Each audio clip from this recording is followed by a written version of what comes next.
Good morning সবাইকে। সবাই কেমন আছো? আশা করি সবাই ভালো আছো।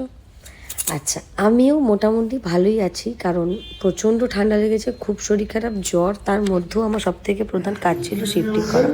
শিফটিংয়ে আমার সবথেকে বড় সাথী ছিল আমার বাবা, আমার জামাইবাবু আর আমার 3 বন্ধু।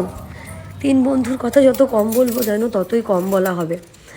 তো এই যে আমরা শিফটিং করছি, এই যে ভাড়া বাড়িটা, এই ভাড়া বাড়িতে মানে খুঁজতে খুঁজতে আমরা দুজন মিলে আমরা হাজব্যান্ড ওয়াইফ পাগল হয়ে যাচ্ছিলাম।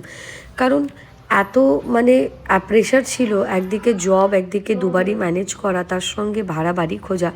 আর খুঁজে পেয়েওছি এত সুন্দর একটা মানে বাড়ি, যে বাড়িটা মানে আমার এক দেখাতে এত পছন্দ হয়ে গেছিলো যে আমি বলেছিলাম না, এটাকে আর চেঞ্জ করা যাবে না। এটা পুরো রেডি, মানে দেখো কত সুন্দর সুন্দর কিউট কিউট এই হ্যাঙ্গিংগুলো রয়েছে। তো এটা ওয়াশরুম, আমি এখন অবধি কোনো কিছু ডেকোরেশন করার সময় পাচ্ছি না। তো সবেমাত্র শিফট হয়েছি, এটা হচ্ছে আমার জাস্ট শিফটিংয়ের পরে মালপত্র ঢুকিয়েছি তার ভিডিও।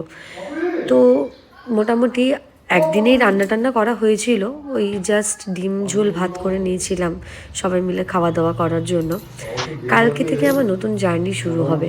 এই দেখতেই পাচ্ছ আমার গদি টদি থেকে শুরু করে এইটা আমার ব্যালকনিটা খুব সুন্দর, ছোটোর মধ্যে হলো কিন্তু খুবই সুন্দর, লম্বার মধ্যে জায়গাটা অনেকটা বড়। সন্ধ্যের দিকে আমরা একটু মার্কেটের দিকে বেরিয়েছিলাম, আর সেখানে হচ্ছে সরস্বতী পুজোর মানে সরস্বতী পুজোর জন্য সরস্বতী ঠাকুরের এত সুন্দর সুন্দর মুখ যেন দেখে মনে হচ্ছে কিনে বাড়িতে এমনি রেখে দিই।